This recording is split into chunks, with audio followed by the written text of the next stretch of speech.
All right, welcome back in. Remember to like, comment, subscribe if you guys want to. Obviously, that would help us out a great deal.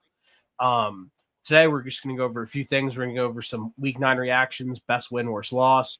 We're going to go over the trade deadline reactions because there was a ton of movement across the NFL this entire season. Then we're going to go into the gambling scandals that have been popping up because obviously the NBA one happened with Chauncey Billups and Terry Rozier, but more has popped up this past weekend, even with the UFC. I feel like it's probably a really good talking point.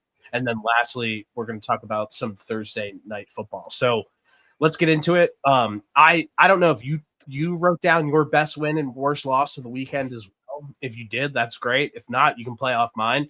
I'm going to go first. I'm going to go best win. I'm going to go Minnesota wins at Detroit 27-24.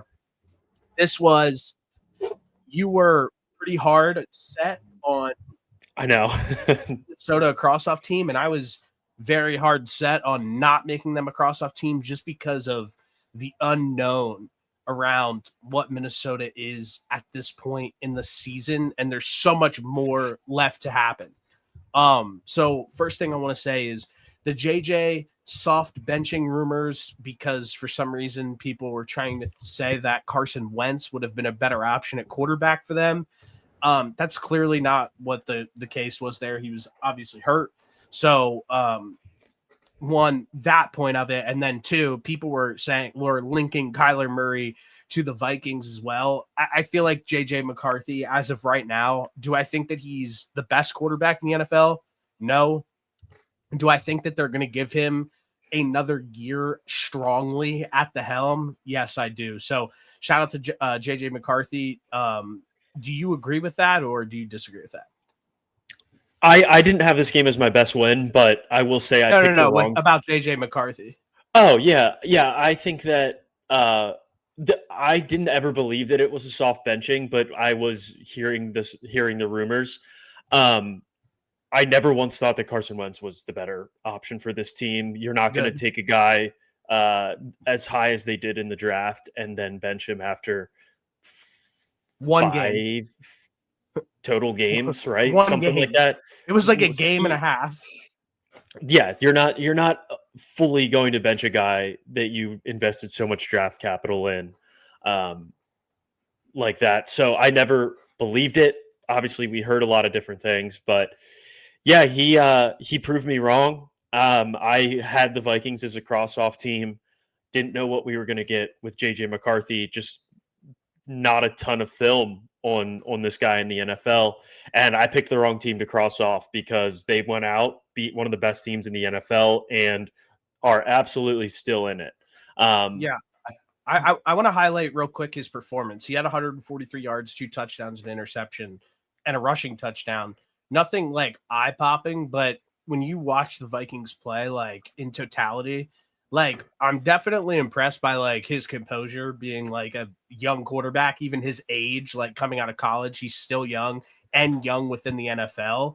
I think his composure is pretty strong, and I didn't realize how mobile he was coming into the league either. I think the thing about him coming out was like he was always pretty athletic, but he just never had to do a whole lot of anything when he was at Michigan.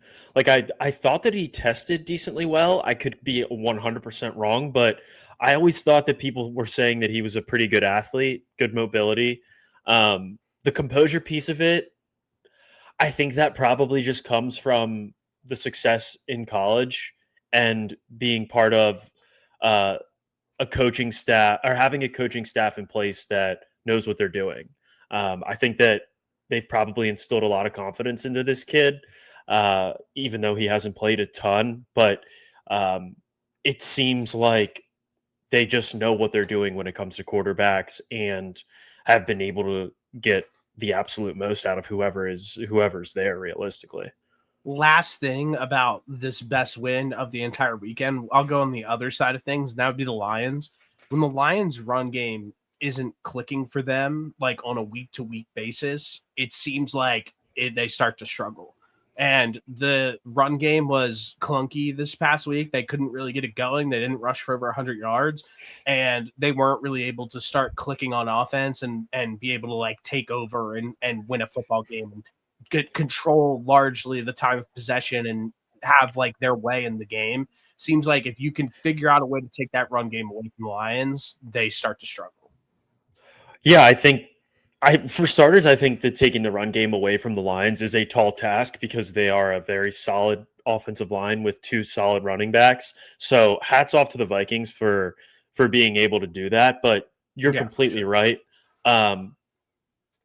It seems like Jared Goff is at his best when they are effectively running the ball. They don't have to go out, and he threw it 37 times. We've seen him throw it more, but he's at his best when they're effectively running the ball using play action and then trying to stretch the ball down the field from there. But when you take away such a dynamic part of their offense, it puts a lot more responsibility on Jared Goff. And we've seen inconsistencies from him when he has to be the one that's making all the plays. Definitely. That's all I have for my best win. Do you have your best win, or do you want me to go worst loss? I'll go best win was Pittsburgh Steelers over the Indianapolis Colts. Indianapolis Colts have just been on fire. Forced, I believe it was 6 turnovers. The Steelers did. 3 interceptions from Daniel Jones. And I'll sit here and say, like, I don't even think anything that the Steelers did offensively was like super, super impressive. But I think just the fact that they were able to go and beat one of the best teams in the NFL is a great win. I still think that people are skeptical, myself included, about the Steelers team as to, are they a legitimate contender in the AFC? I don't necessarily think they are, but for them to go out there and get a win, I think my is strong huge. question for you right off the rip of all of this, like, do you believe, like, record aside of either of these teams, do you believe either of these, and we'll get into it too when we talk about the trade deadline, because the Colts made a big move at the deadline. Or do you think that these two teams are real contenders in the AFC? Because I don't think so at all. I think the Colts are probably, I mean, when they're clicking, I think that they are like when they're hitting on all cylinders, I think they're probably the 4th best, 5th best team in the AFC. If I really had to come down to it. Let's look back here at some of their wins, if that's okay with you. They beat the Dolphins, they beat the Broncos on that like weird field goal situation. They beat the Titans. They lost to the Rams. They beat the Raiders. They beat the Cardinals. They beat the Chargers. They beat the Titans, and they lost to the Steelers. So, like, I think that the win over the Chargers is pretty valid, but it looks like whenever they match up against a decent team, that it looks like they'll drop it, because some of these wins that they've gotten so far this season, the Broncos one being maybe a little bit fluky, but the rest of the teams on that list are pretty bad football teams across the board. And I think that's completely fair criticism, but you can only control who you play up to this point, and they've proven that they can win football games. That's fair. I'm just asking are they legit contenders? I think as of now, you have to still take them serious. I think that they're going to be tested in these upcoming weeks. I think the second half of their season gets a little bit more difficult, and we'll see what they're made of. But for now, I think it's fair to consider them one of the 5 best teams in the AFC. And that's why I have this as best win for my side for the Steelers. And I think it's more so on the Steelers because, like, I don't really think the Steelers are that good of a football team, but a win's a win. Yeah. Do you have anything else on that? No. I just got that's where we're at on that one. My worst loss on the day, and there's 2 sides to this because I wanted to big up the Seahawks in a little bit in a manner as well. But worst loss is Commanders lose at home to the Seattle Seahawks 38-14. The biggest Jaden Daniels regression year of all time. And on paper, it was so obvious coming into the year. Their historic levels of being able to convert on 4th down it wasn't sustainable. And I pulled those stats where it was like the last team to do that were the 2000 Colts. And then the next season, they dropped 6 games from their original record from the year before. And it's looking like they're probably going to drop more than 6 games on this record before, just due to some other things as well. But even if Jaden Daniels was healthy, because now he's starting to have these injuries pile up, he had a nasty elbow injury as well. One, I want to ask you if he should be on the field, what should have been on the field in that situation. But before that, I just want to highlight, like, even if Jaden Daniels was fully healthy, this roster, it needs a serious rebuild. They jumped the gun similarly to how the Texans jumped the gun last season. And the Texans went and won a playoff game and were contending against the against the Chiefs, like in the divisional round, but they're not even going to sniff a playoff berth this season with this Commanders football team. So now you're in a bad situation where you have a bunch of like older talent at wide receiver. Your running back room's awful. The O-line's not that good, and the defense is awful. And all you have is Jaden Daniels. So I think that it's time to probably, like, yes, they did have a very successful year one with Jaden Daniels, but they should have also probably sat there and assessed that there was maybe some high variance with their play that they had, and that wasn't going to be sustainable long term. So instead of bringing in guys who were older gambles, they should have probably taken the time to rebuild this roster and have a slow, gradual growth, even if they took a step back this season. It sucks to see Jaden Daniels get hurt again. It looks like this one's probably a little bit more serious, and he's going to miss some more time.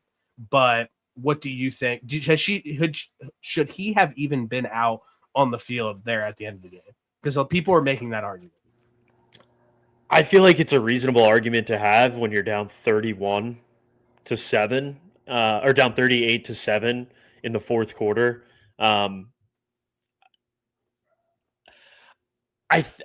mean, hindsight, I feel like he should have been playing. Hindsight 2020 is like, yeah, okay. If he doesn't get hurt, does anybody say a single thing about him being out there? I don't think so either. I think like maybe one or two people, but that's like the non-majority. I think majority of people wouldn't have said a single thing if he got out of this game healthy. So hindsight's 2020. It's a lot easier for everybody to sit here now after he has a pretty brutal or injury like that to be like, oh yeah, he shouldn't have even been playing. But I don't know. If he doesn't get hurt, this is a completely different story if he doesn't get hurt. But obviously it really sucks, but this was something that even without the Jaden Daniels injury, there has been like prominent regression from this Commanders team all season, which we predicted at the beginning of this year. Like they were one of the best teams on fourth down last year. Their success rate on like third and fourth down was just absolutely out of this world. And they had a great run, but they outkicked their coverage and thought they were further along this upcoming year than they actually were. And we're seeing that play out right now. They're old. They're not healthy. Their best option besides Jaden Daniels on offense has played one game, Terry McLaurin. Yeah. And like, it's unfortunate because you don't want to see a guy like Jaden get hurt and you want to see him play because he tends to be good when he's out there. But yeah, this is a brutal loss for two reasons. Obviously, it looks like this season's pretty much over for them, and you lost your starting quarterback for the rest of the year, I believe. So double whammy here. I think this is by far the worst loss of the weekend as well. Yeah, and before we move on, I just want to shout out the Seattle Seahawks because they obviously John Schneider made some bold moves this offseason. I didn't think it would work, but obviously up to this point, you can't say that it's not working. Sam Darnold, I feel like, has a pretty decent MVP case at this point. He's playing extremely efficient at the quarterback position, 2,000 passing yards, 16 touchdowns, 5 interceptions. They're 6-2, first in the NFC West. But really what it comes down to is, can he sustain it? Because we watched him play. He's playing a lot better than what he did last year with the Vikings. But at the same time, when it mattered most, and the season started to come to an end, he really pissed down his leg and wasn't able to make anything happen. So I think that it's probably fair to still proceed with caution with the Sam Darnold experience until we see him prove it for an entire year at this point. Do I think that he has firmly put himself in like a discussion of being like one of the best options at quarterback in the NFL, like a top 10 option? Absolutely. I think that. But now it just comes to the point of like, will he, hopefully he does not piss down his leg when they're like playing in a playoff game, because for some reason last year his brain broke whenever he got to that point.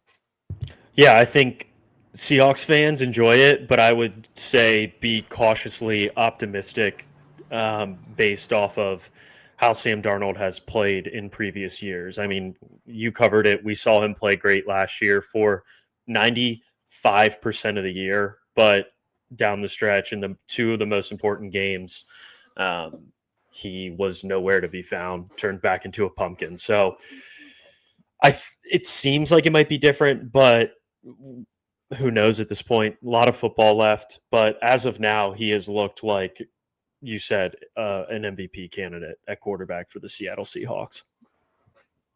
What is your worst loss of the weekend?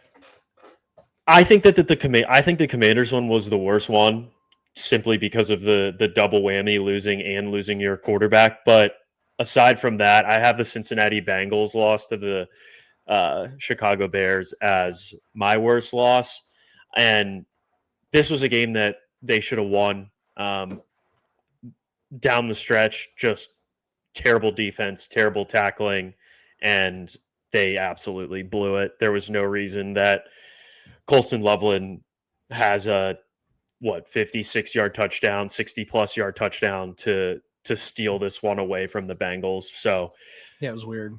Just that on paper, yes, it's a bad loss, but yeah, I mean, I feel like with the Bengals, nothing shocks me on a week-to-week basis, like with what they do. Like, so like Joe Flacco threw for like 460 yards, and it like didn't shock me at all. It's like, oh, okay, no. Like, he had a great game. Falling out. Yeah, he had a fucking great game. And this was the thing too, is I was very adamant on like the backup quarterback 5-game stretch. I don't know how many games he's played with the Bengals thus far, but I'm still keeping an eye on it, because the 5-game stretch thing is usually when it seems to kind of fall off for a backup quarterback once they have to play an extended period of time. So I'm just monitoring that. And realistically, like, it won't matter because the Bengals aren't going to be a playoff team. But for Joe Flacco to be playing at this high of a level is wild. He's like, what, 43 years old, 44 years old? Yeah, I mean, he's definitely balling out. Yeah, I definitely think that that's fair. They probably won't be a playoff team. Same thing. That's something that I want to keep monitor on, is the Arizona Cardinals with that type of with their situation as well, where it's just like, will the Jacoby Brissett juice like ever run out? I made a video yesterday, so we don't have to go like too far into it, and already posted it and everything. But that's something that I want to obviously monitor as well, because you're sitting here being like, Jacoby Jacoby Brissett's been a perennial backup. Like, at what point does he like look like shit in this Cardinals offense? Like, that's not very good. Yeah. I think it's realistically only a matter of time. All right. Well, let's just move straight into the trade deadline reactions. And some teams were extremely active, like the Saints, Jets, Cowboys, and your Philadelphia Eagles were teams that kind of like headlined this entire weekend. But I want to just go in over majority of the moves, not all of them, but hold on, I have to cough. I'm sick. Sorry. Go over all of the moves. So just some quick ones here. Chargers trade Yadier Taylor to the Jets. Browns trade Tyrone Shakaro, or however you say his name, to the Bears. He's an edge. Titans trade edge DN Draymond Jones to the Baltimore Ravens. And then the 49ers trade Keon White to the Niners. Patriots trade Kyle Duggar to the Steelers. Some stuff like that. Another one that we talked about a little bit was Jags trade for wide receiver Jacoby Myers. I don't even know if that's should we even talk about that move at all? Like, I don't know. It's like a nothing burger almost, it feels like.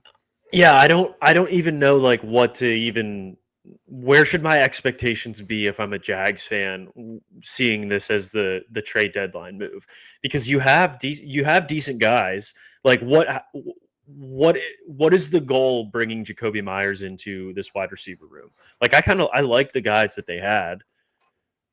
Yeah, it doesn't like do anything really. And it seems like they've, even with this new regime that has come in, like think about what they've done over the past few years where it's like, go get Christian Kirk, go get Yeah. Calvin Ridley, go do this, go do that, go get Jacoby Myers. It's like, all right, at a point, like we drafted fucking Travis Hunter and we drafted Brian Thomas Jr. Like we got to figure it out with these guys, but whatever. The only thing that I can realistically hope for in this scenario is that they actually throw him the football and he has like maybe like a nice role for himself in this offense, because I have him in one fantasy league and it wouldn't hurt to have another option.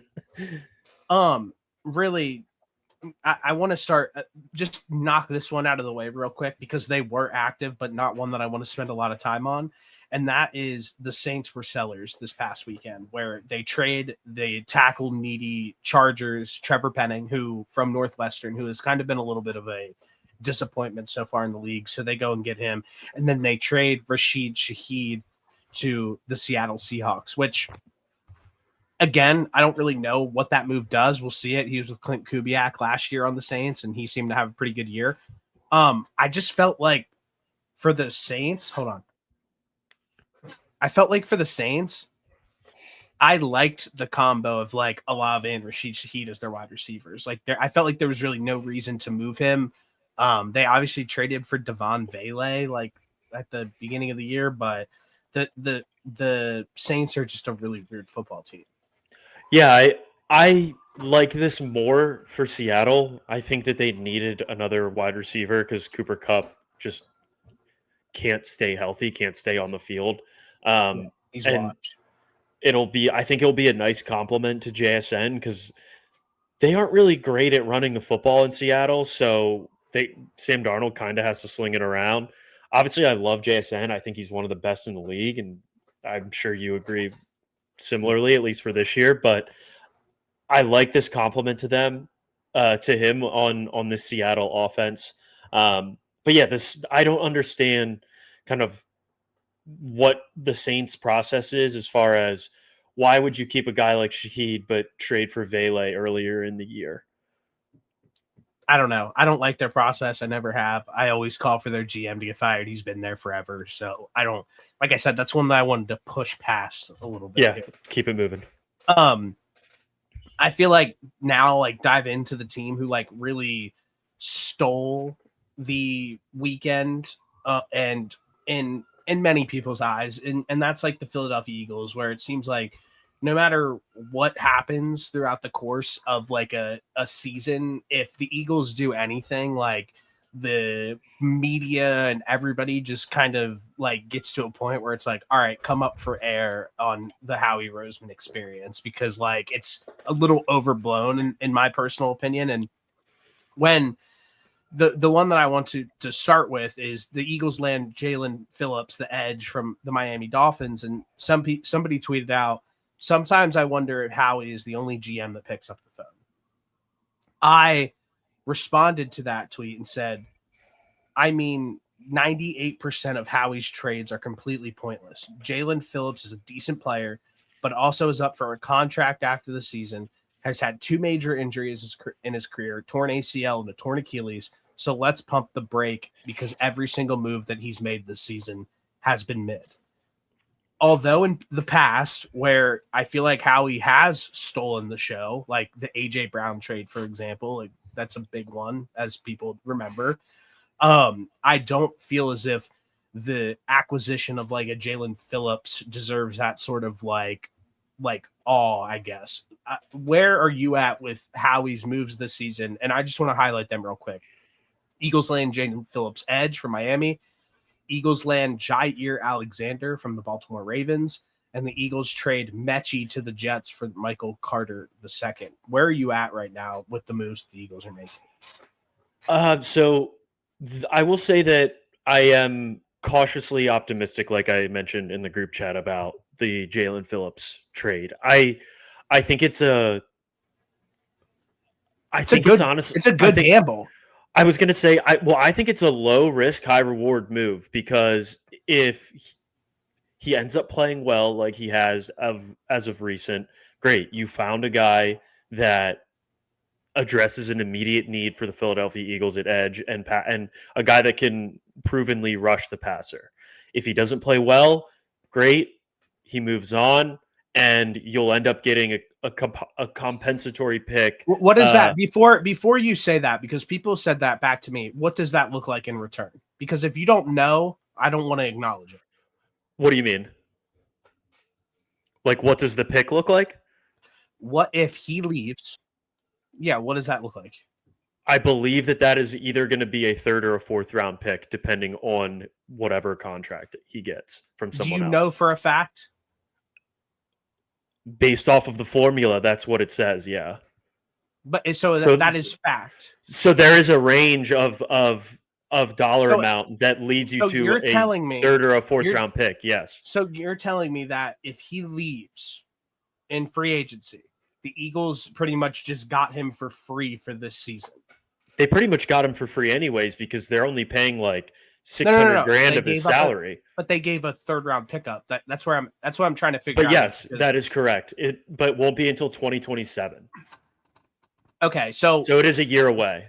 Okay, so it's a year away. That's fine. That helps with a lot of this. So yes. Yes, there is some risk in this deal as well because if you go and you trade for a guy like this, you throw away a third round pick pretty much for this upcoming season, this upcoming draft, and then you get a guy that's going to play 3 months of football for you, 2 months of football for you, whatever that may be. So I do think that like there is a little bit of like a risk on that side of things because I think that the draft compensation that they gave up for that, it was like a third round pick for a guy who's not even under contract after the season, I feel like is like pretty strong.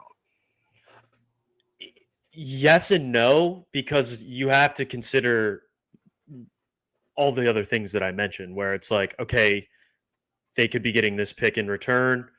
They're only paying this much money of his contract. And I think that somewhat cancels it out. Plus they had 2 third round picks to deal with. So I'm not saying it's zero risk. I think there's always risk. And that's why I said I think it's low. And the high reward piece of it is, okay, he's healthy for now. The other risk is the injury risk that hasn't been healthy for a full season in 2 years? Yeah, so that plays into it as well. I think that is certainly a risk. And obviously I don't love just giving away a pick for a guy that you might not sign, in which I also think about it this way. Even if he goes out there and plays well, he could just be very well playing himself out of a salary for the Eagles because they have a bunch of other guys on the defensive side of the ball that they have to address as far as contracts go with. Not quite yet with Cooper DeJean and Quignon, but the Jalen Carter extension's coming up this offseason, and that's going to be a lot of money. And that's a guy that you have to keep. That's a good point to make where you're right. Like, it's not like a signed, sealed, delivered thing where it's like Jalen Phillips is like a Philadelphia Eagle, like past this year. Like, you know what I mean? Correct. He can easily leave, like for multiple reasons. And like you said, playing himself out of the contract, or maybe he just doesn't want to be in Philly, or whatever that may be. So yeah, I think that that's also like a pretty good point to make as well. Yeah. But yeah, there's certainly risk there. But on the flip side is he can come in there and he's familiar with Vic Fangio. Vic Fangio is a guy that it seemed like was requesting Jalen Phillips. It seems like they have a good relationship, which I think is really important for transitioning him to the Philadelphia Eagles defense. And if he goes out there and he plays well, then you have a guy that fills an immediate need for you on the defensive side of the ball. So I will say I like that move, but I'm cautiously optimistic. The Jair Alexander, absolutely nothing burger. That's just like, I I can't think believe they gave up draft capital for him. Even giving up a sixth, where it's just like they were probably about to cut his ass, to be honest with yeah, you. yeah, he's been a healthy scratch for 3 weeks Yeah. on the worst defense in one of the worst defenses in the NFL so far this year. Right. And the Michael Carter one, I think that's just another depth move too. I don't think that they want to put. That's a guy that is just going to play the slot, and I don't think that the Eagles want to move Cooper DeJean from there because I think Cooper DeJean is better in that spot on the Eagles defense.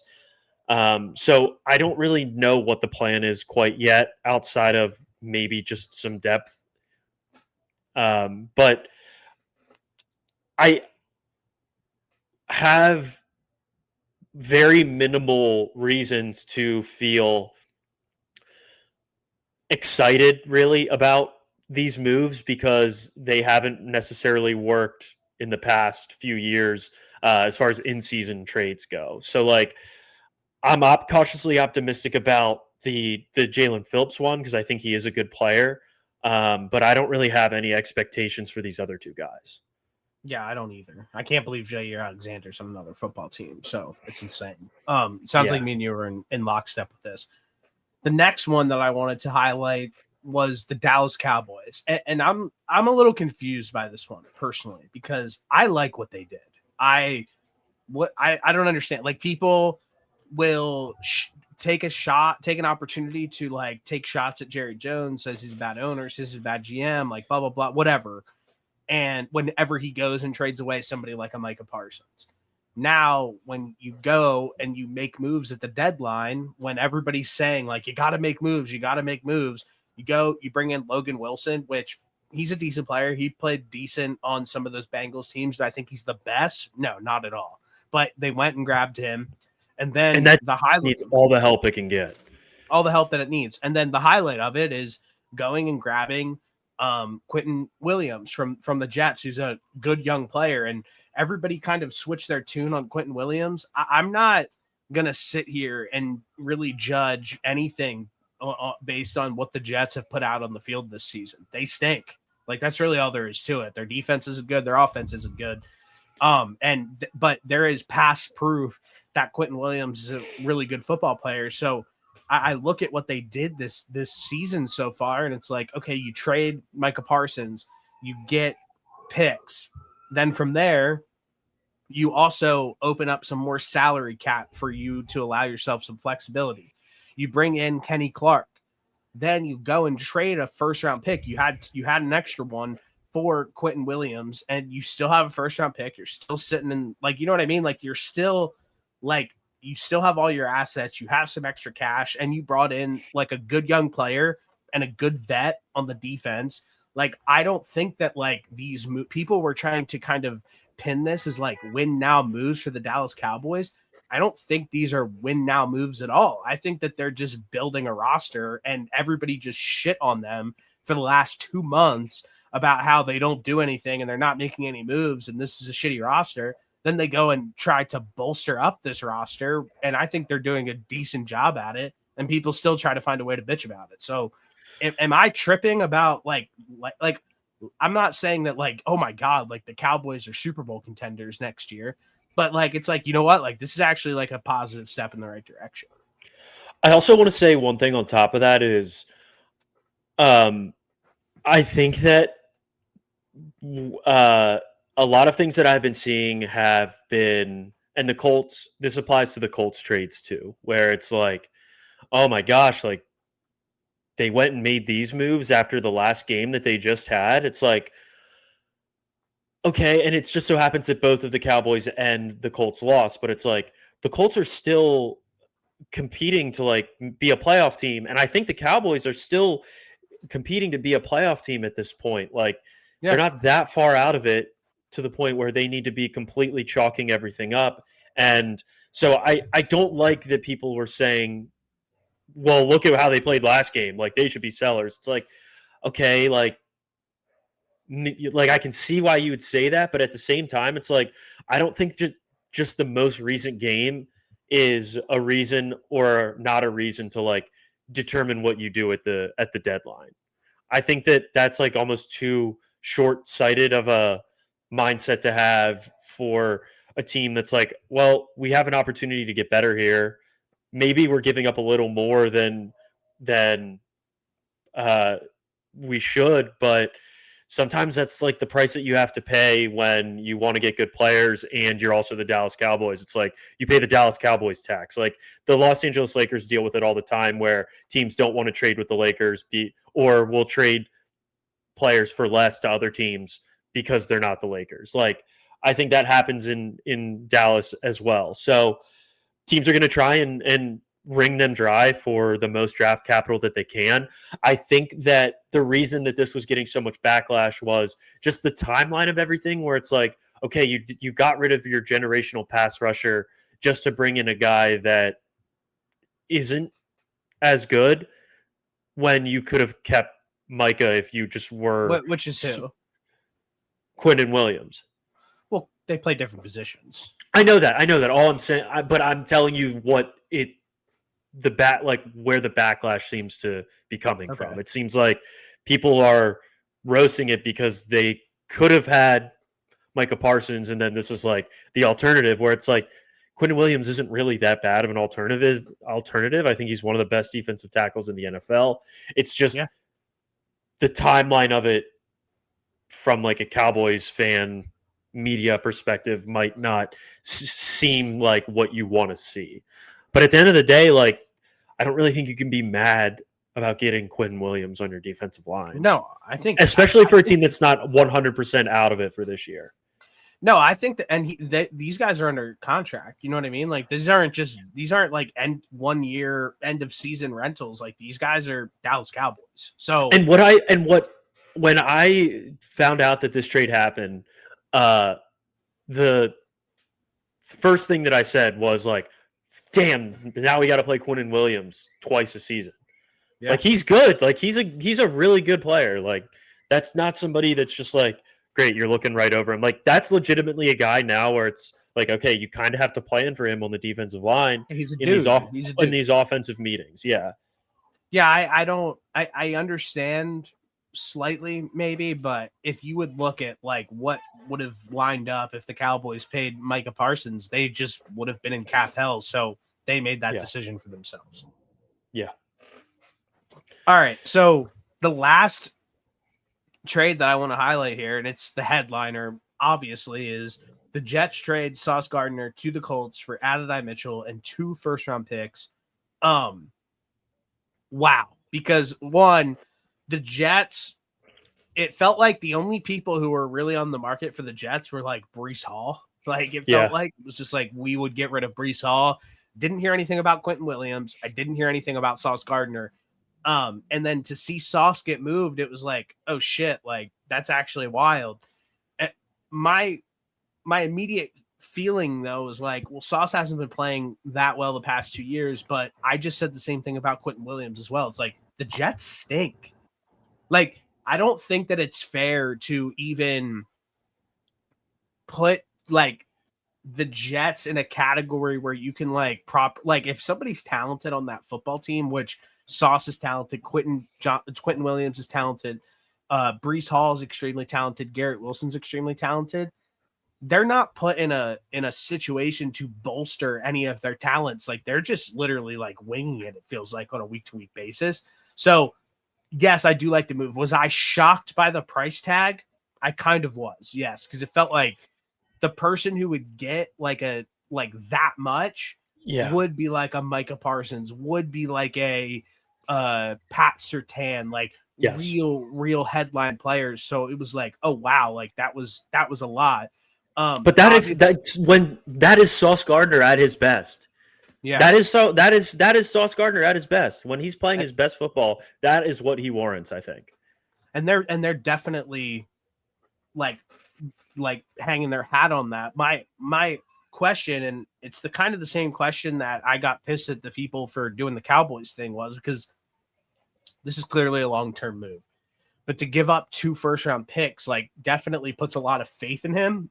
I don't think that a lot of people coin this as a win now move. I think that it is to an extent, but if he's under contract for the next 3 seasons, like, he's an Indianapolis Colt, like I said, right now, they're clearly hitching their wagon to Daniel Jones. And I guess my question to you, was it the right move to give up this much draft capital with Daniel Jones playing 8, 7-ish successful games in Indianapolis, and for them to just be like, you know what? He's our guy for the future. We're going to stick with him. Let's go out and grab a headline defensive player and give up 2 first round picks by doing so. Before I get into that, I wanted to say a couple other things. I wanted to also say that I think it can also be considered like a win now move too, because if the Colts weren't sitting there at where they're currently at what, 7-2, yes, you want to go out and you want to add a guy like Sauce Gardner, and it just so happens that this isn't just for this year, but like, you add a guy like that, that is, especially with where they're at currently, record wise, like that feels like a win now move too. It win now is not just, to me, isn't just like this season. Like, if you go in and you give up that much for a guy like Sauce Gardner, that means that you think you're in your window, is kind of how I look at it. That's and fair. That window can be 1 to 3 years. It could just be this year. But the other part of it too is, like you said about Quinnen Williams, I think just like being in the Jets organization, we've seen both of these guys play great football before. I think the other thing too is, like, they just need a fresh start. And I think both of these guys going to new teams, new situations where, yeah, the Cowboys aren't having their most successful year this year, but when healthy, and I know they're relatively healthy this year, but when healthy, they're normally up there for one of the better teams in football. And then the Colts too, like, they've been playing well this year. So, like, I think a new situation and almost a fresh start is going to bode well for both of these guys, just to get out of that absolute mess that is the New York Jets. The Colts, this move is we're hanging on to Daniel Jones and we believe in him type move, is how I look at it. Which I thought that they would do, but, like, geez. I wouldn't give up this much for Sauce Gardner if Daniel Jones was my quarterback. We talked about this last week, where it's like, we haven't seen enough good football from him, and I don't, like, it just so happens that this most recent game, it was the worst one of the year. Now, it happens, right? Like, everybody has a bad week. But I don't know. That feels like a lot for a guy that hasn't been great for a while. It is a very small sample size of high-level football from Daniel Jones. So I would be very nervous about it. And I don't know if I would want to hitch my wagon to the Daniel Jones bus. So maybe it ends up being like, what is his contract? Is it just this year, right? Who? Daniel Jones? Yeah, he signed a 1-year contract, but they'll re-up him, obviously. Maybe it ends up being a franchise tag situation for him, but I don't know. We'll figure that out later. But the issue with the franchise tag is, if you do a franchise tag, you tag them at, like, the top of the market. I think it would be like the top 3 average, right? Yeah, I think it would be like a 1 year, like, $70 million deal. Yeah, but that's you got to pay up if you don't want to do this long-term deal, where it's like, okay, like, how many good years of Daniel Jones are we going to get? They're definitely doing a long-term deal. I think 100%. You have to now, after giving up this much draft capital. Like, that is what that exactly says to me is, all right, we're giving up we're giving up 2 first-round picks, and we're planting our flag on Daniel Jones Island. Because I 1 also think about it this way too. million%. We thought that this upcoming class of quarterbacks was going to be like for the draft there was supposed to be a handful of guys. They're saying the same thing about next year. And it's like, who the hell knows what's going to happen with these college quarterbacks? Like, if you have a guy in the NFL that you can get good enough football from, is it worth taking the risk on a college guy? And that's the analysis that you have to do as a front office. But like, it feels like more and more now, the guys coming out of college are a much Suck. higher risk. Yeah. Yeah, they all Yeah, suck. suck. Yeah, exactly. It just because we talked about this last episode, it just takes time. Like It does. we talked Sam Baker, Daniel Jones, even like these guys are 8 years into their career or whatever, and you're finally starting to see them like come into their own as like a quarterback and play with confidence. And it just takes a lot of time. And I don't think that you're really entering the Mahomes thing like fucked everybody's head up, but like it's like if you are even the Jalen Hurts thing, but they just have such a good team, like where they're like, oh, like if we can build a decent enough team around a young quarterback, we'll be able to like figure this out. And it's just like, well, that might not like be the case every single time. I don't think that's like the winning way. And I think that like that's obvious because there's only a few teams every single season who are there at the end competing for a Super Bowl over the last 20 years. So and they all took time to build. Like the Eagles were bad for a handful of years and had to deal with Carson Wentz was good, but for a year or two, a few years, but like battling through that. And then they got lucky having Jalen end up come in and play well and bringing in Saquon and hitting on a lot of their draft picks. Like it takes a lot of time to build a consistently good team in the NFL, as we know. And it seems like the Texans and the Commanders are just we're trying to just like strike lightning in a bottle, and that's not conducive for long-term success. Yeah, I mean the Commanders are going to be sitting there holding the bag at the end of the season with the approach that they took to team building. So I'm right with you. To move on, this is the last thing on the docket for today, and this is something that is. Wait, I wanted to ask you one thing: is like, what? How do you feel about the Jets now? Like, they got a bunch of draft capital. Like, is there anybody that didn't get traded that you were kind of expecting to get traded? Not even from the Jets, but just in general. No, not really. I thought it would be relatively quiet. I was shocked that the Jets did everything they did. Obviously, really, really like what Schefter said, like in the situation where somebody asked him, they're like, oh, like, what do you think about the trade deadline coming up? Like, what wide, like Brian Thomas Jr., like all these. I didn't think he was ever going to get traded. He's like, yeah, what I'm hearing pretty much the wide receivers who are going to get traded is probably going to be like Jacoby Myers pretty much. And like, that's what happened. So like, I do think that like, that's what I thought. I did think that the Dolphins would potentially be sellers. Did I think it was going to be a Jalen Waddle? Absolutely not. I thought it was going to be like a Jalen Phillips or a Bradley Chubb, and that's ended up what happened.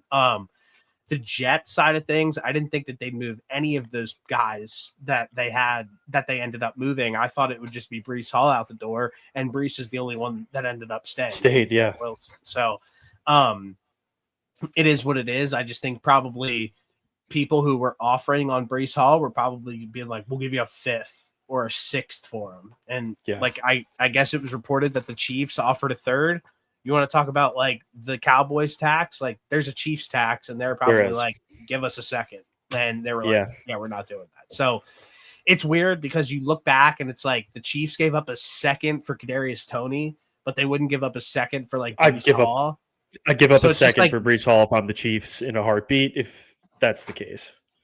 So it's just like that move was interesting to me. Like I probably would have not a first, but I mean, I would have considered it. I mean, they desperately need a running back. I mean, if you were to tell me that like they traded like an end of the round, first round pick for Breece Hall, I think it would have been an egregious overpay, but like understandable at the same time because they have like the worst running back in the league. I mean, by far. So the 60 second overall pick for Breece Hall, I would have Yeah, I would done have that. done that. Especially they could easily go and win the Super Bowl this year. So, no, other than that, like, I pretty much thought what was going to happen. A bunch of guys that we don't really care about gets moved, and that's really was. But we got lucky this year that like the sauce, the Quentin Williams, and then the Jalen Phillips trade to a little bit of a under those two. But like, yeah, I thought it was a all around successful trade deadline.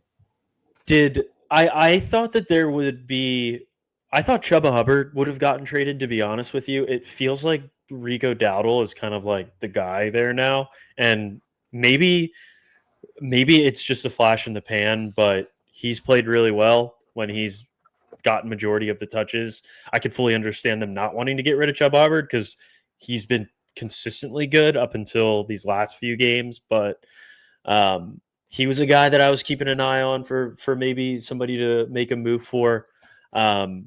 Yeah, I think that with the Chuba Hubbard situation is that he signed a 4-year, $33 million contract in November last year. It hasn't even been a year since he signed that long-term deal. And I don't think anybody in the world would have sat here before the season being like, Rico Dowdle's a player at the running back position. True. No, but that was like completely out of left field. Like he had some moments with the Cowboys, but nobody thought that he was going to be ripping up multiple 200-yard games in the season thus far. Absolutely not. Last thing on the agenda for today, it was this one spearheaded by me because I think that it's extremely interesting. We haven't really talked too much about it, but it's something that has been festering in my mind on multiple levels, and I think it's extremely interesting. And that's like all of the gambling scandals that have been going on lately across multiple leagues. And I'm going to overview those real quick, and then I figured we can talk about them. Is that fine with you? Works for me.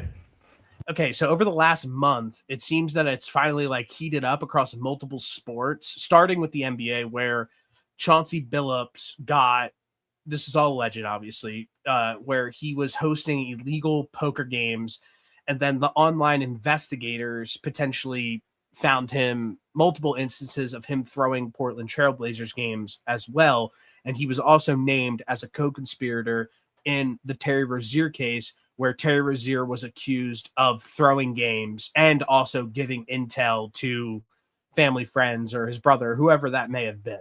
The first thing that I want to address, and then obviously I want your opinion on this as well. We talked about it a little bit.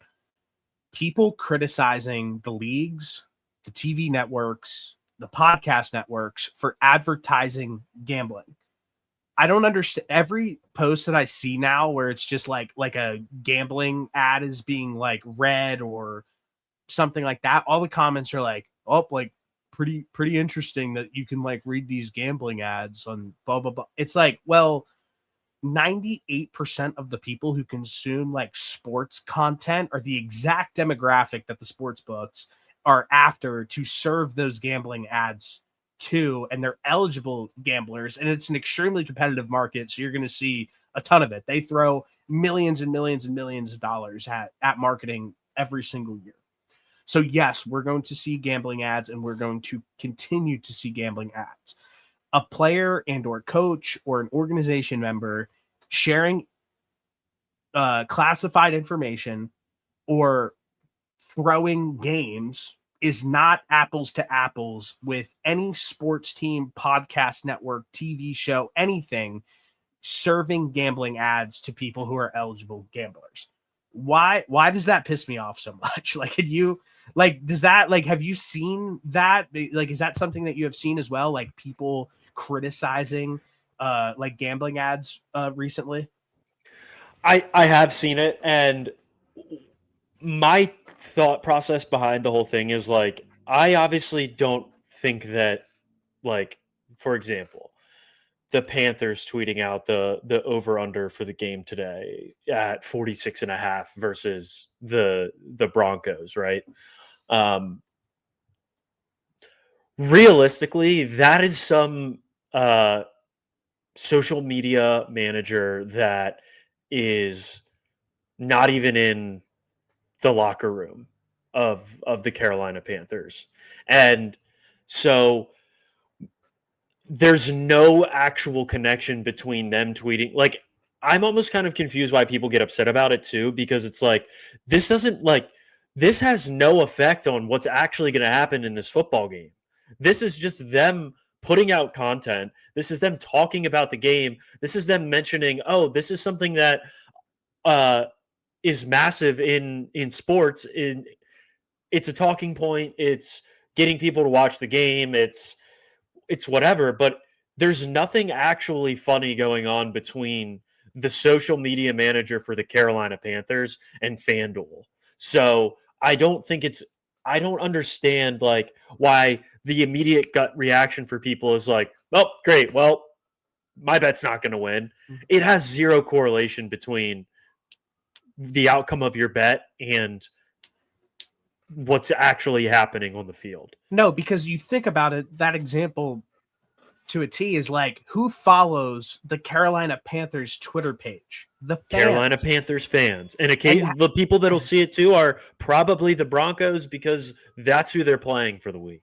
And who's gambling? They're targeting people who are going to be gambling on the games, who are legally allowed to gamble on those said games. If you are in a state where gambling is legal, and gambling is legal where the Carolina Panthers are based out of. So I don't understand why that's like such a hard like thing that people can't get into their brains of why this is okay. And to move on.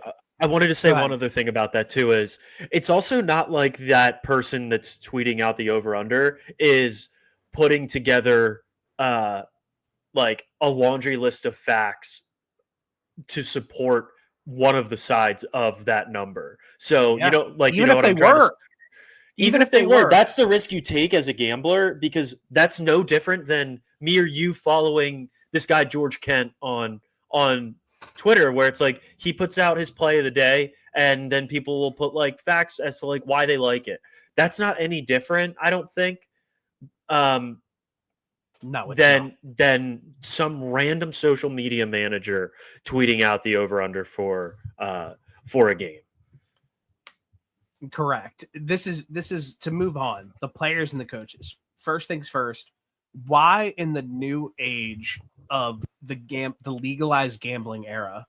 Obviously, in the past, there's some very famous examples of people who have fixed games and they've done the time and they're infamous for what has happened. Like, I think of like the Tim Donahue situation, the NBA ref, etc.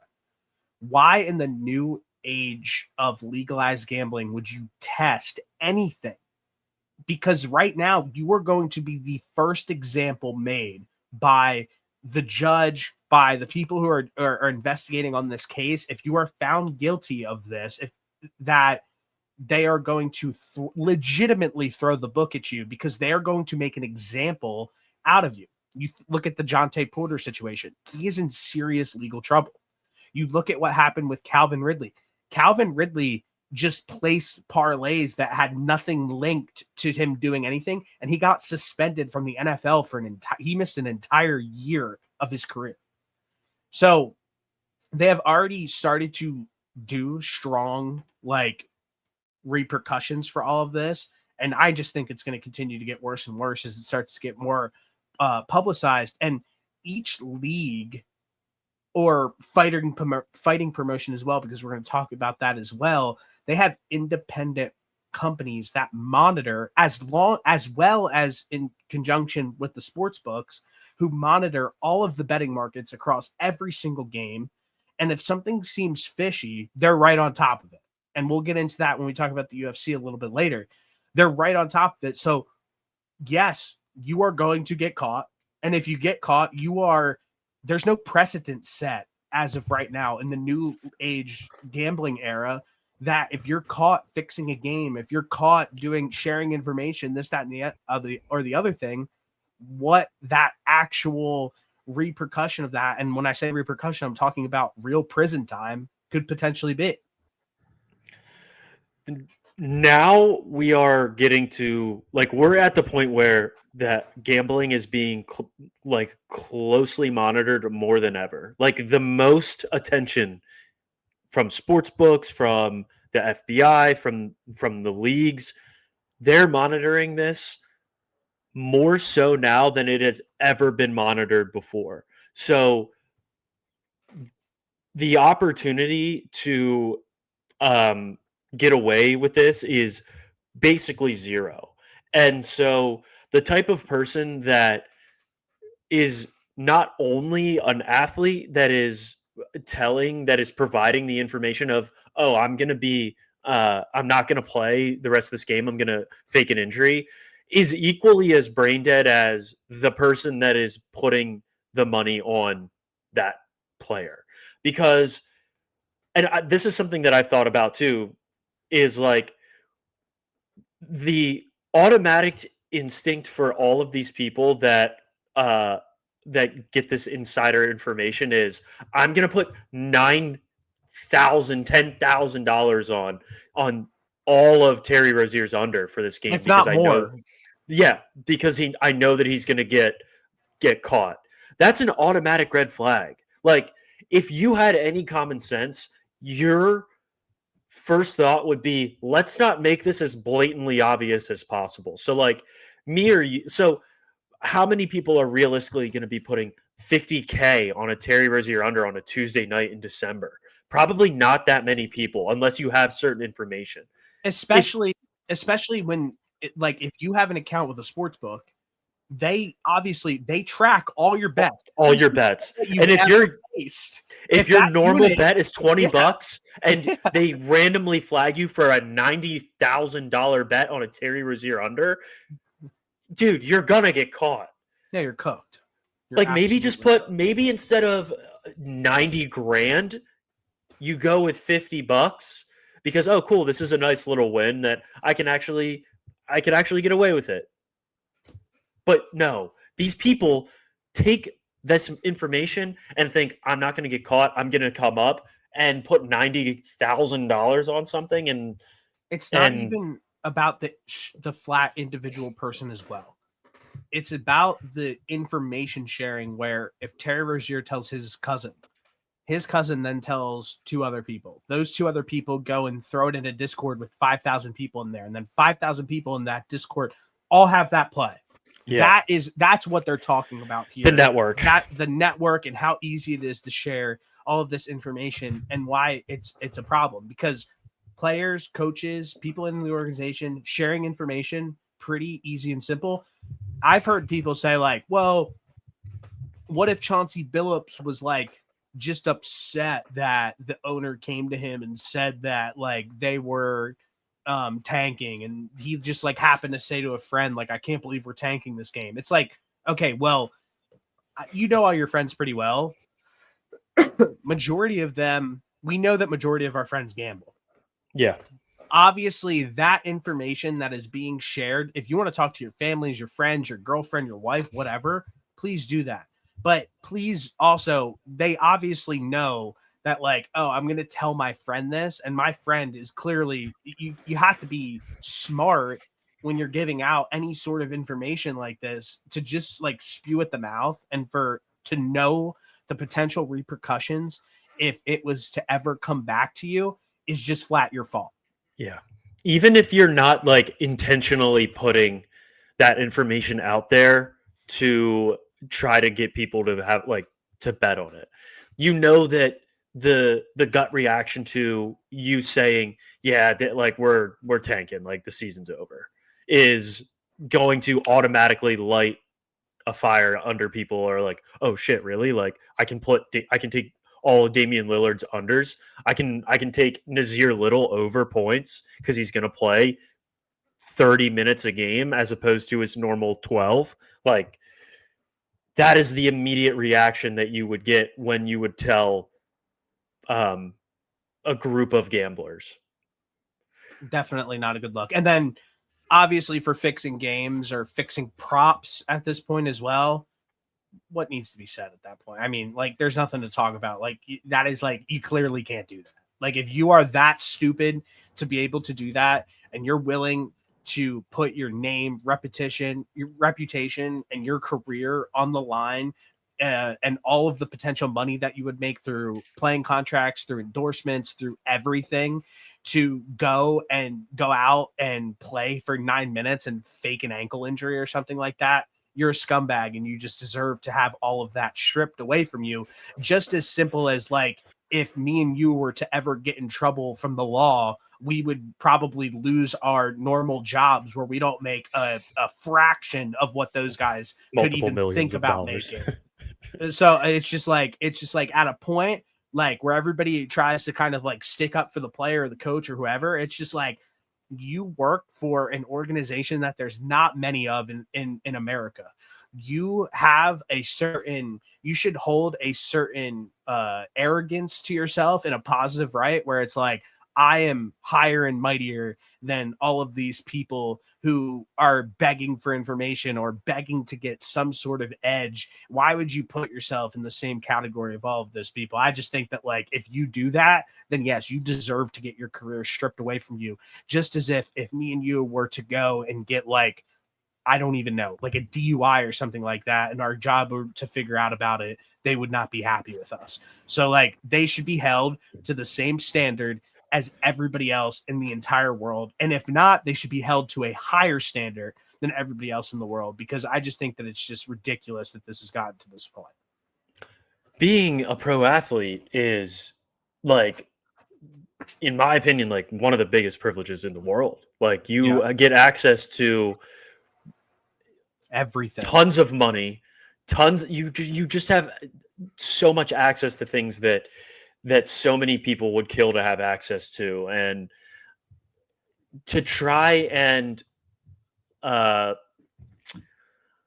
don't know the proper word, but try to like rig the system because you want an extra 200 grand is like crazy, insane. And I know that it's not about the money part of it. I think it's more so about like they're addicts. The thrill of it. Yeah, the addict part of it. Yeah. That is the overarching issue of all of this is like, and I guess that's like probably where it like twists back into like they don't want like people complaining when teams tweet out like over unders and stuff like that.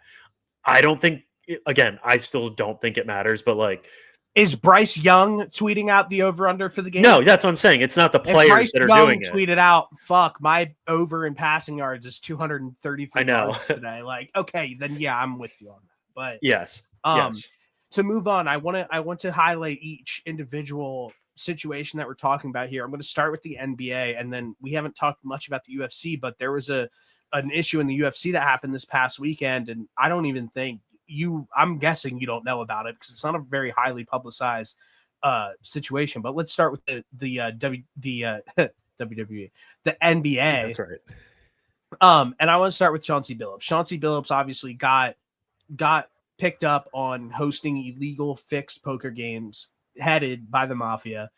In my head, this is all alleged, obviously, but in my head, this is simple. Clearly, Chauncey was up to his eyes in debt gambling. Yes. And you watch videos. I've sent videos around to the group chats of like Michael Francis, ex-crime boss, talking about what they would do if somebody got into them for a certain amount of money. And this is exactly what like they're doing with Chauncey Billups.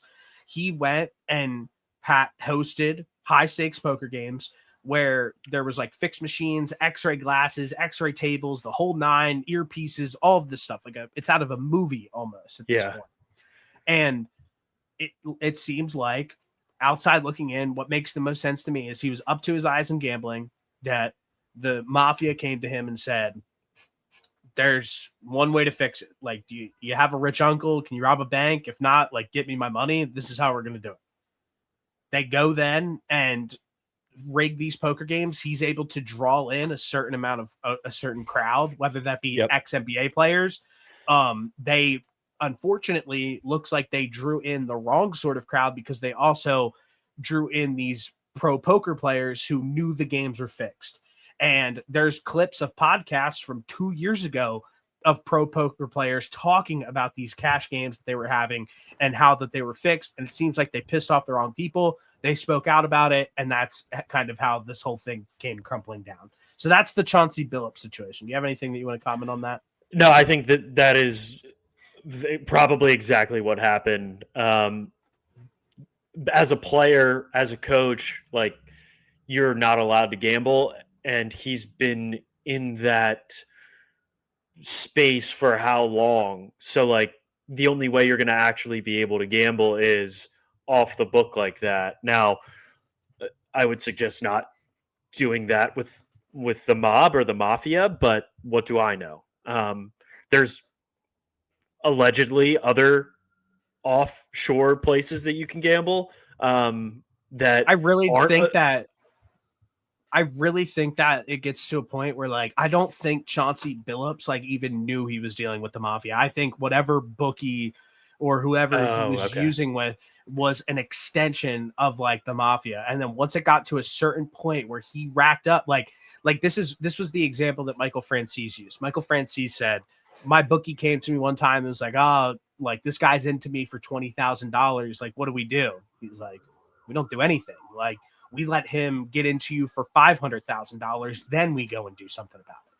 So it's probably a situation there where he was into him for a large amount of money. Yeah.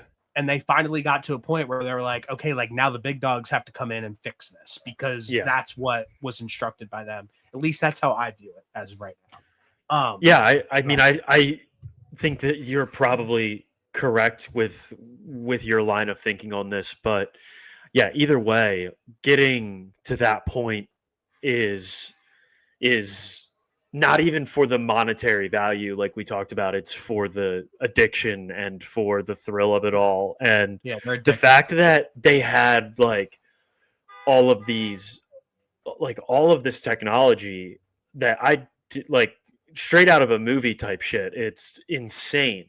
Like there is going to be a documentary or a movie about this at some point. I hope so. Be awesome. Um, Bill Simmons now is going to do it. on HBO. Now the Terry Rozier situation where he tells somebody, whether that be a cousin or a brother, I forget what it was off the top of my head, and he tells him that he is a little banged up. He's going to enter a game and then he's going to leave said game earlier. This was the situation where you tell a cousin, cousin tells two people, the two people put in a Discord server and 5,000 people figure out about it. And there was just a large, unusual spike on Terry Rozier unders on a certain game. They go back to that certain game. They figure it all out. It's not rocket science. And then they have an alleged video and maybe potential wiretap as well of the $200,000 getting delivered to the house Duffels. in cash where they go ahead and count it. So obviously this is all alleged, but that doesn't really look too great for Terry Rozier as well. And in this indictment, there is a co-conspirator listed, which is just clearly Chauncey Billups. Yes. Kind of also accused for the same stuff. And then a third person in this situation, which is Damon Jones, Hilarious. who is like very close with LeBron James.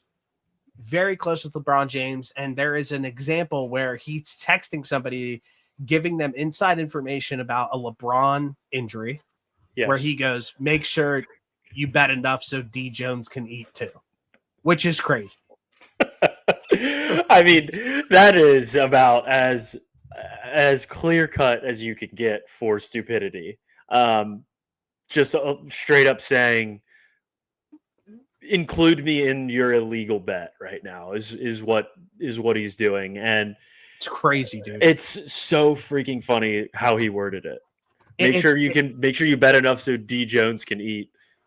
What's crazy about all of this as well is like you think like that is somebody who has, when you think of Damon Jones, like really the only thing that he could hang his hat on in his entire career was that he was just close with LeBron James, and he's been with LeBron James at multiple stops all over the place, and it's like, holy shit, like how much information has that guy given out over the years about LeBron James? I'm not saying LeBron is interlinked in this and knows what's going on. It's like some grand master plan, but it's just like, damn, like think about all of the potential times that this could have happened. Because if this is just one time that they're getting caught, I mean, you can't sit here and say that there's probably not hundreds of more times that they have done this.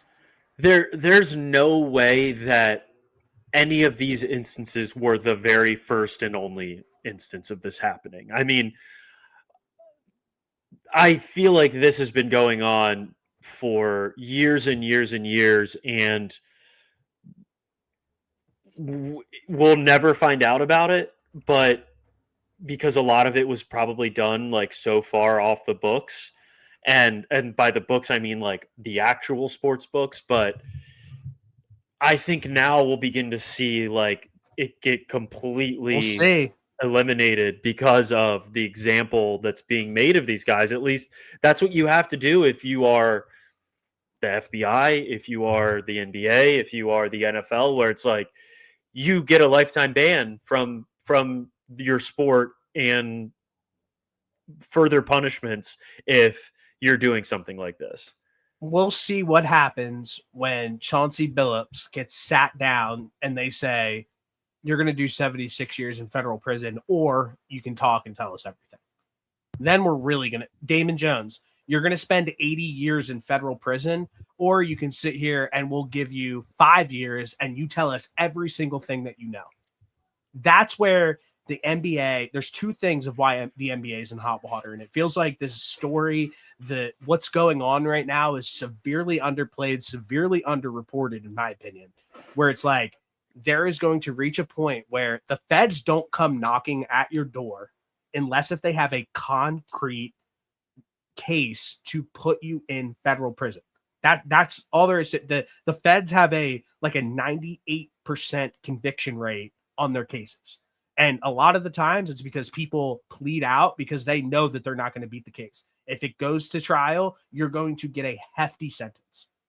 So these guys are going to reach a point where they're going to get asked hard questions and they're either going to sit there, buck up and take the time, which I'd be shocked in a scenario like this, or a lot of other people. And I don't know who it might be. It might be people who run Discord servers. It might be other NBA players, other NBA coaches, whoever. Other people are going to go down in this situation as well. The second reason why the NBA is in the hot water is because they conducted their own investigation on the Terry Rozier situation and deemed him clear of any allegations. Then the feds come knocking at Terry Rozier's door and arrest him. Do you know how bad of a look that is for the NBA right now, where it's like you guys have some serious questions to answer because you tried to sweep this under the rug and it didn't work. We're putting you on blast right now. And how is Adam Silver and the NBA and the rest and the entire organizations across the league, how are they going to respond to this as well?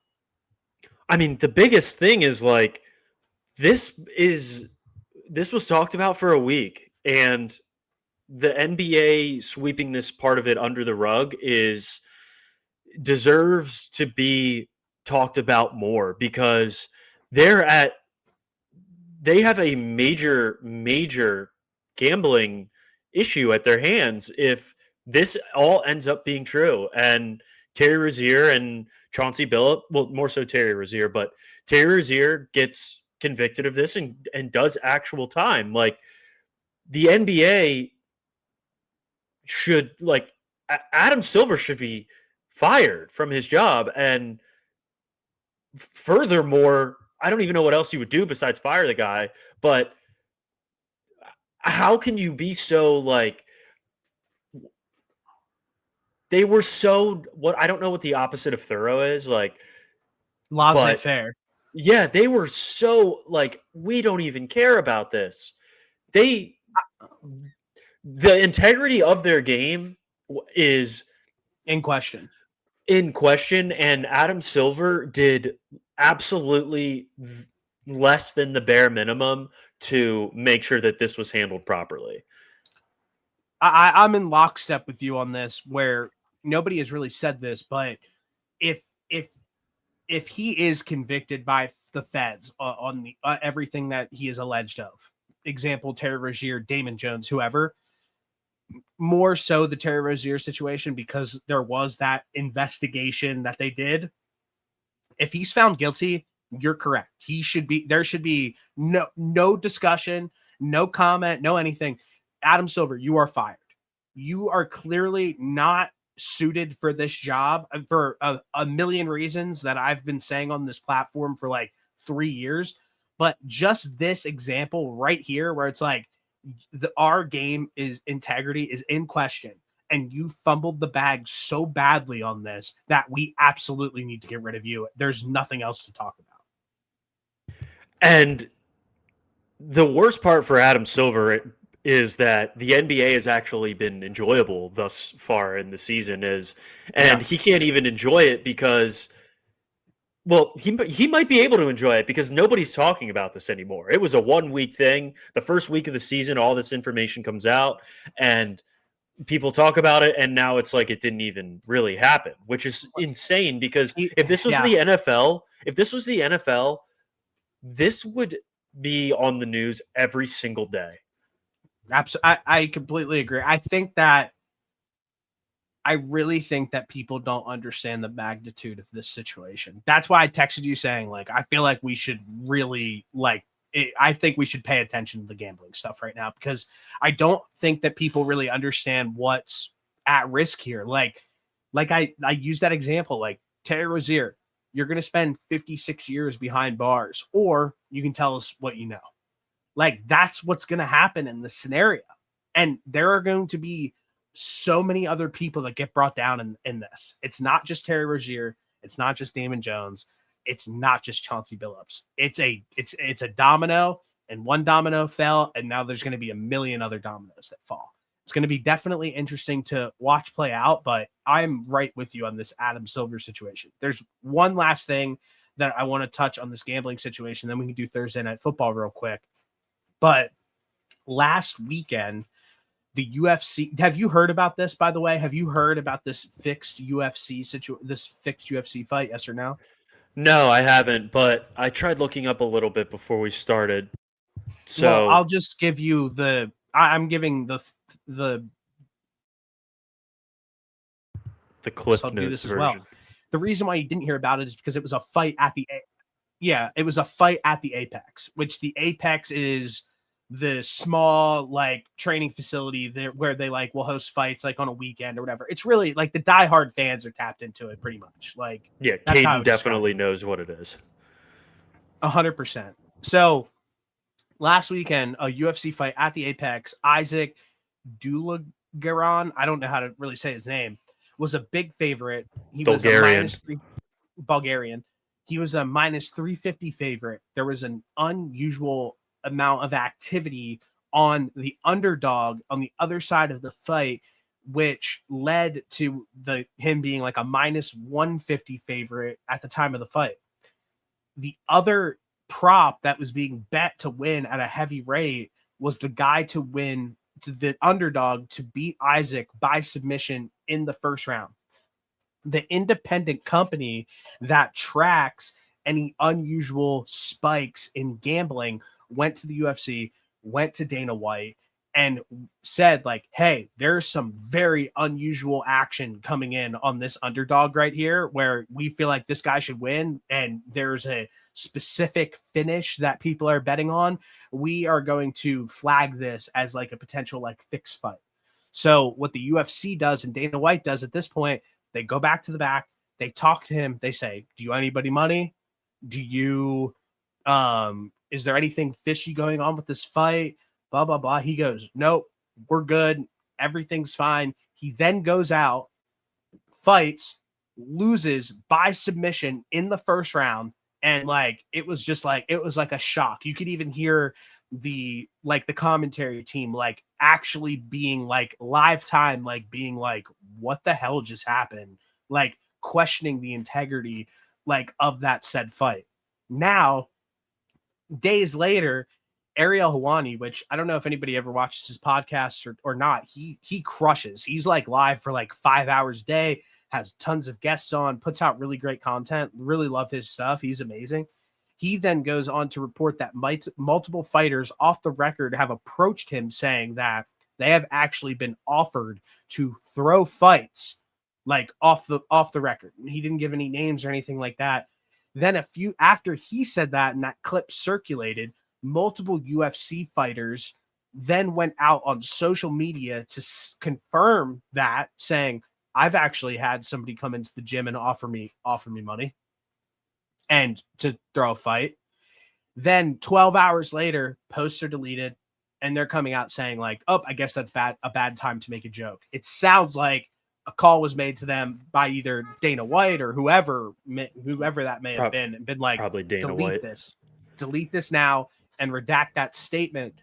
But I mean, ultimately at the end of the day, I mean, why would anybody just decide to go out and tweet that as like a quote unquote joke? So yeah, I think it's definitely, this one was crazy in my opinion, because they flagged it in live time, and still like they pretty much had the book. And where I think that the UFC's in hot water in this is that their independent company warned them of what was going to happen. They said, "Hey, flag this fight. There's something weird going on here." Dana White then still goes in the back, talks to everybody, tries to figure it out, and then allows that fight to happen. Then what happens? Then he goes out, loses by submission in the first round, and confirms every single thing that everybody thought to be true. He then got released by the UFC the next morning, so it kind of probably confirmed more things as well. But you have to sit here and say, man, the UFC absolutely dropped the bag by not flagging this fight and saying like this isn't happening, because that would almost be like a victory lap at a point where it's like, look at what we did. We got away with this. Yeah. All the money that we pay this independent company to track all this gambling stuff, we caught somebody in live time and we put an end to this. Now the UFC has a ton of shit on their hands now, letting this all play out. And I think that that's one of the I've never seen something happen like in live time like that, at least not that I know of. The thing with like these lower level guys is like it feels almost significantly easier to find instances like this happening, because it's not like a Terry Rozier where a lot of people know who that is. So there's probably less eyeballs watching these guys. So things stand out more in a fight like this, where it's like that hyper specific of a bet being placed, large sums of money being placed on it, is going to stand out more than like a bunch of people just betting on a Terry Rozier under. I remember listening to a Joe Rogan podcast, like an older one, and he was talking about how before he ever got into like UFC and stuff, like before he legally started working for them, they would bet on fights, but they would still be able to watch them, but the books hadn't caught up to who was actually good. So there would be guys that were favorited in fights that were significantly worse than the people that they were fighting against. And that kind of like reminded me of this, where it's like, yeah, these guys are so so low on the totem pole, but the books are so much better at putting these lines out now that it's not like they're going to get something egregiously wrong in one of these fights to the point where they have a favorite and he's that heavy of a favorite and he's just that much worse than the underdog. Like that's not going to happen at this point in sports gambling.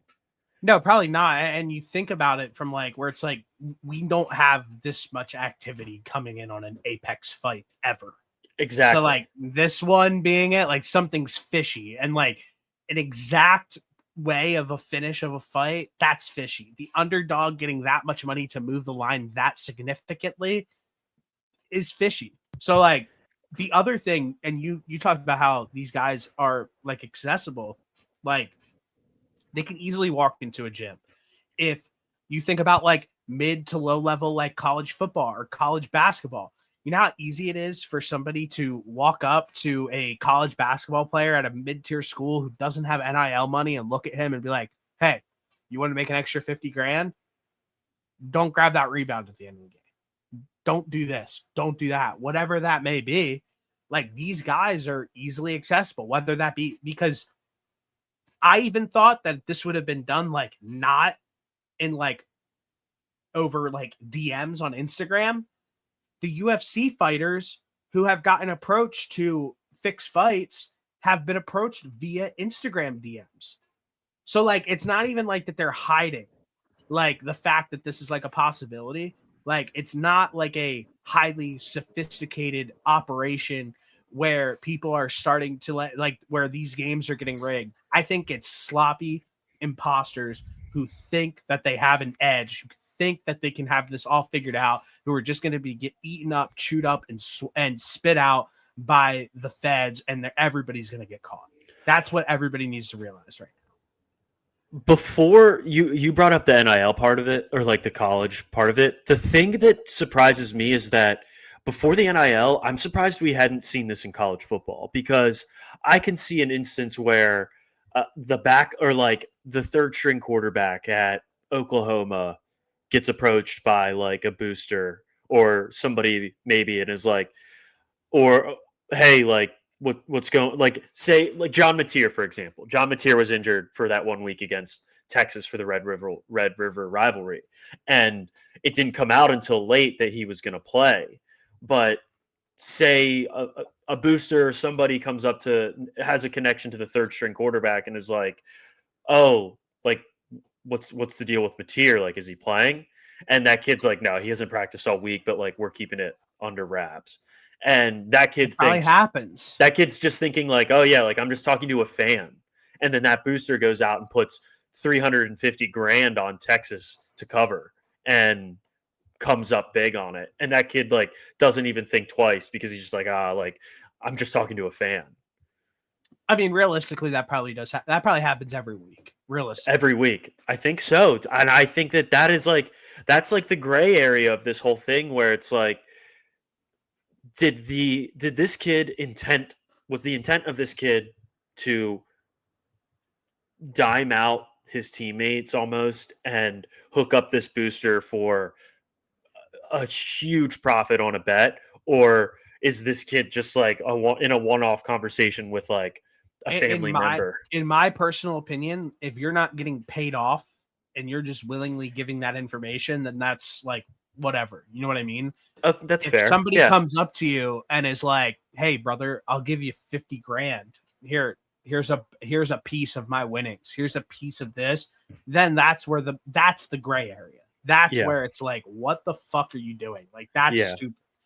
But like, in passing, I'm sure that there's information that gets leaked every single day. It's not the CIA like in college sports and the NFL and the NBA and etc. What the difference is in all of this is the information that's leaked, and then the information that is leaked on purpose for financial gain via gambling.